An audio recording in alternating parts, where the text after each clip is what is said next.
এই বিগত কিছুদিন ধরে এই বিভিন্ন যে কম্পিটিটিভ এক্সামগুলো হয়, পিএসসি, রেল, তারপরে upper primary TET, group C, group D, PGT, যে ম্যাথামেটিক্স এবং জিআই টাইপের যে কোশ্চেনগুলো হয় সেগুলোর সলিউশন কিছু দিয়েছি।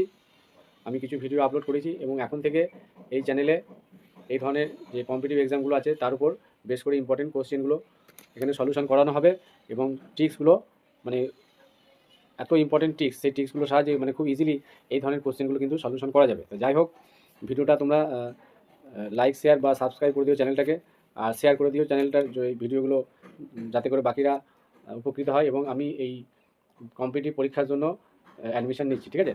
যারা ইন্টারেস্টেড আছো তারা আমাকে এই নাম্বারে কন্ট্যাক্ট করে নেবে, ঠিক আছে?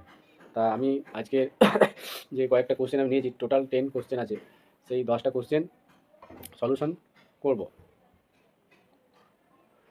আর নেট সেটের বিষয়ে আমি বলি, আমি তো সাবজেক্টের ম্যাথামেটিক্সের এবং এই পেপার 1 জেনারেল পেপারে অ্যাডমিশন নিচ্ছি, এবং যারা আদার্স সাবজেক্টের আছো তাদের ক্ষেত্রে এই জেনারেল পেপার 1 সমস্ত সাবজেক্টের উপর অ্যাডমিশন চলছে।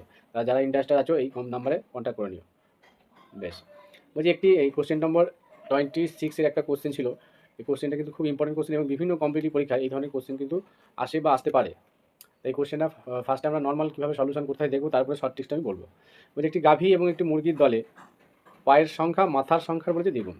তাহলে গাভী মানে আমরা জানি যে গরু 4 পায়ের হয়। তা একটা গরুর মাথা কটা? একটাই আছে মাথা, আর পা আছে 4টে। এটাকে ধরলাম মাথা, এটা পা। ঠিক, এটা হয়ে গেল গাভীর ক্ষেত্রে, ঠিক আছে? আর মুরগির ক্ষেত্রে কী হবে? মাথা সেই একই হবে একটা, আর পা কটা হবে? 2টো। তাহলে আমাকে এখানে চেয়েছে কি গাভীর সংখ্যা কত। তাহলে আমরা যদি ধরে নিই, যে ধরি গাভী ও মুরগির সংখ্যা এক্স ও ওয়াই, তাহলে গাভী হচ্ছে কতগুলো? এক্সটি, আর মুরগি হচ্ছে ওয়াইটি। এবার আমরা কি জানি যে গাভী আর মুরগি, গাভী আর মুরগি দুজনের মাথা যেহেতু সেম, তাই তো?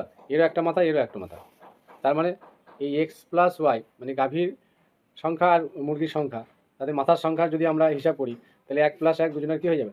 সংখ্যার সাথে সমান হবে। তাহলে 1 + 1 মানে 2। এটা পেয়ে গেলাম একটা সমীকরণ। এবার দেখো, এখানে বলি যে পায়ের সংখ্যার হিসাব। তাহলে গাভীর পা কটা? 4টে। তাহলে এখান থেকে আমরা কি লিখতে পারি? যে 4x আর